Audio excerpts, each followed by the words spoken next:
Buenas tardes, mi nombre es José Ángel Arrega Niño, mi matrícula es AL066764, soy alumno de la carrera de licenciatura en Derecho de la Universidad CNCI Virtual. En esta ocasión toca el turno al proyecto integrador de la materia de Derecho Laboral, impartida por la maestra Adriana Hernández Garza. Para iniciar, me pregunta, ¿cuál es el fundamento jurídico del sindicato y cómo lo define la ley del trabajo? El trabajador tiene derecho a una libertad sindical. Se refiere a un derecho fundamental para los trabajadores para defender sus intereses comunes. Comprende una prestación individual y colectiva con el fin de garantizar la actividad necesaria para la constitución de sindicatos.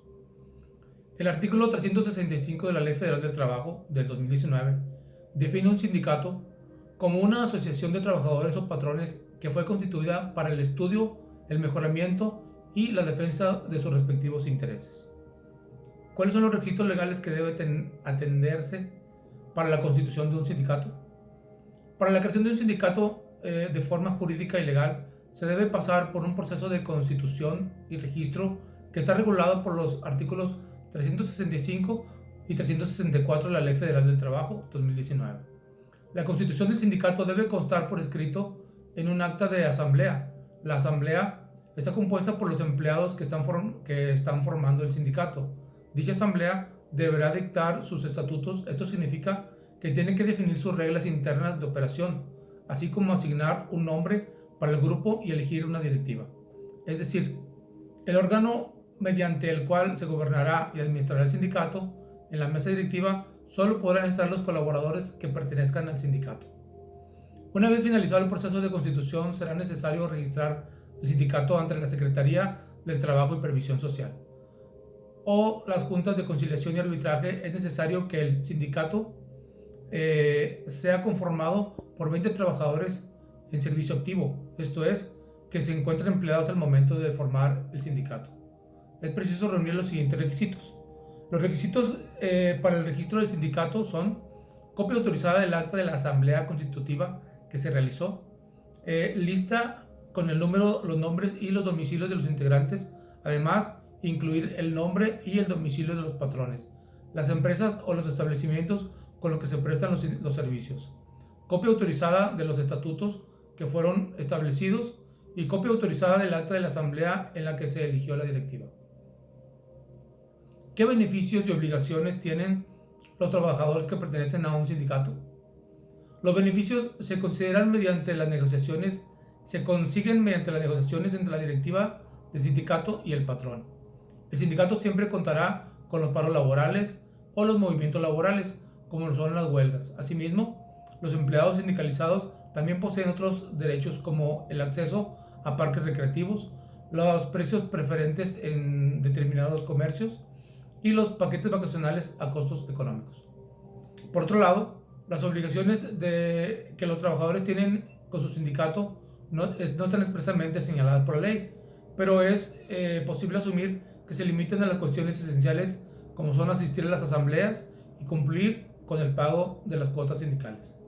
¿A qué se llama huelga y qué objetivos persiguen? Es una suspensión temporal del trabajo que está organizada por un sindicato.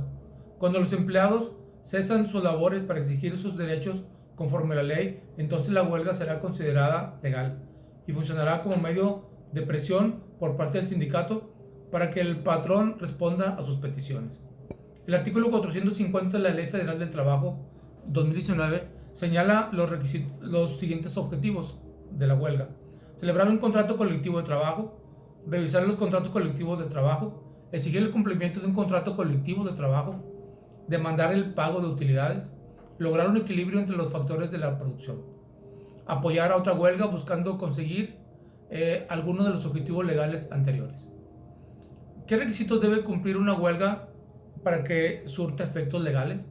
Para que una huelga sea procedente, debe ser existente, lícita y justificada al mismo tiempo. Para que se declare existente, una huelga debe reunir los requisitos de forma, fondo y mayoría obrera. Al faltar uno o solo, la suspensión de labores será declarada inexistente.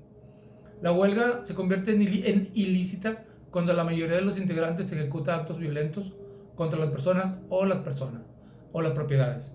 La legislación consideró prudente dictar que una huelga también puede ser ilícita cuando se realiza por empleados que dependen del gobierno si el país se encuentra en guerra.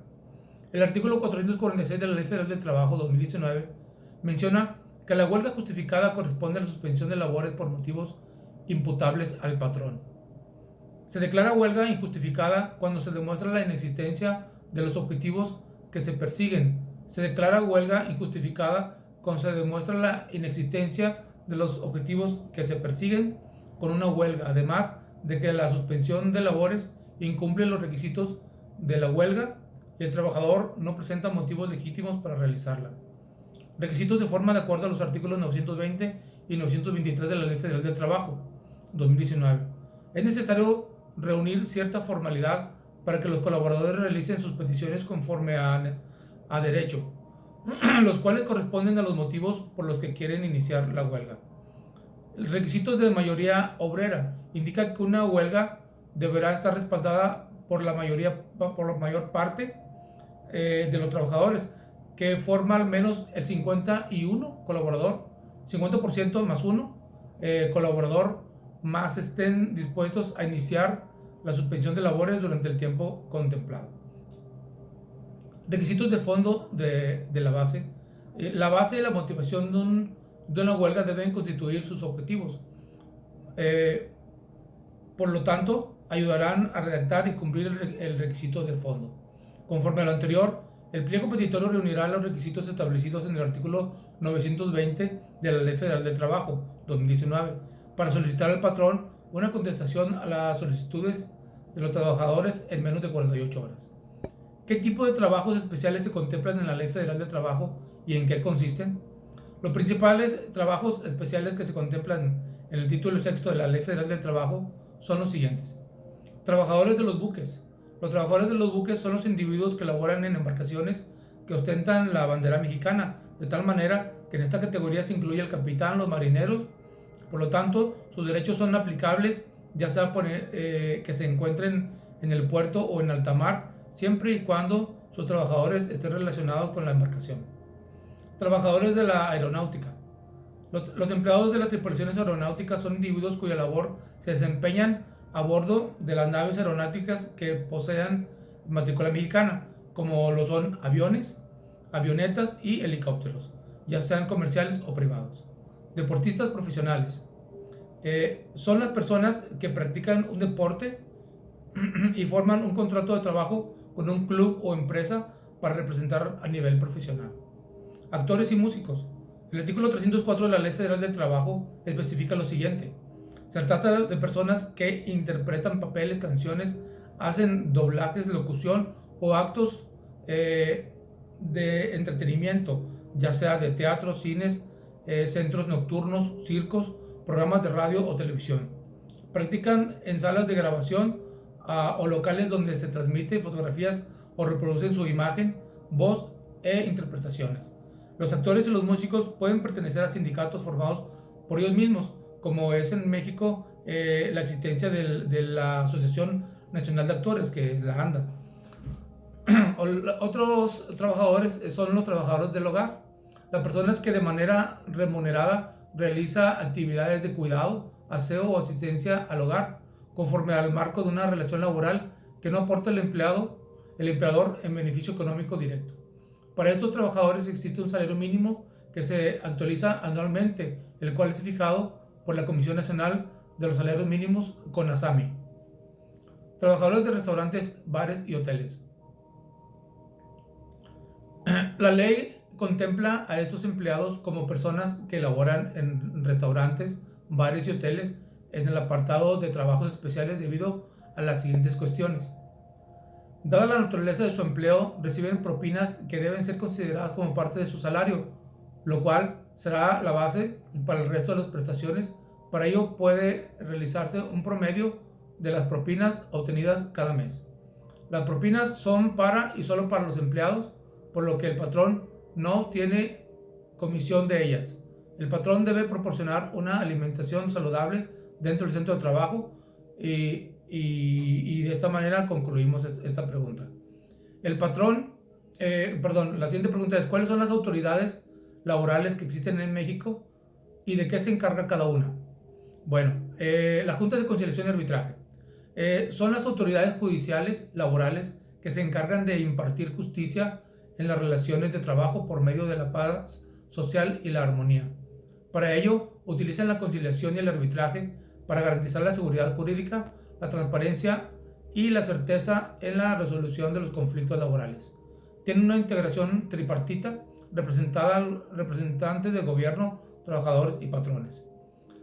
La Procuraduría Federal de la Defensa del Trabajo, Profedet, es la dependencia encargada de velar por los derechos obreros durante los procedimientos judiciales en caso de que un trabajador no cuente con la representación de un abogado. Asimismo, brinda asesoría integral en estas situaciones. Concilia conflictos laborales entre los trabajadores y los patrones, entre los sindicatos y los patrones, así como entre los colaboradores y el sindicato al que pertenece. No es necesario que exista un juicio para la autoridad, para que la autoridad intervenga y logre un acuerdo. Sin embargo, un acuerdo conciliatorio se elevará a cosa juzgada si se ratifica ante una junta. La conciliación puede suceder fuera de juicio o ya en el proceso de uno. Representación de un trabajador puede contar con la representación de un abogado de la Profedet durante el juicio en el que sea parte.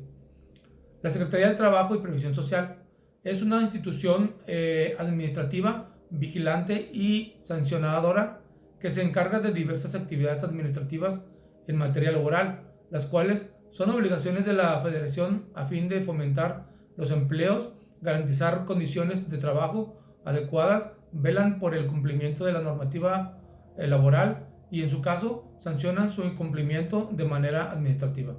Las funciones de la Secretaría del Trabajo y Previsión Social están en relación al derecho laboral con la vigilancia y la sanción. Tribunal Federal de Conciliación y Arbitraje.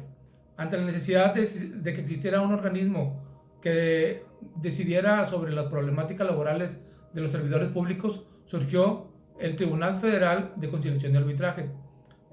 Funciona por medio de un pleno que está conformado por un presidente y 24 magistrados, quienes a su vez se encuentran distribuidos en 8 salas, con el fin de que cada sala sean discutidos los asuntos de las diferentes dependencias gubernamentales. Muchas gracias, buenas tardes, agradezco su atención.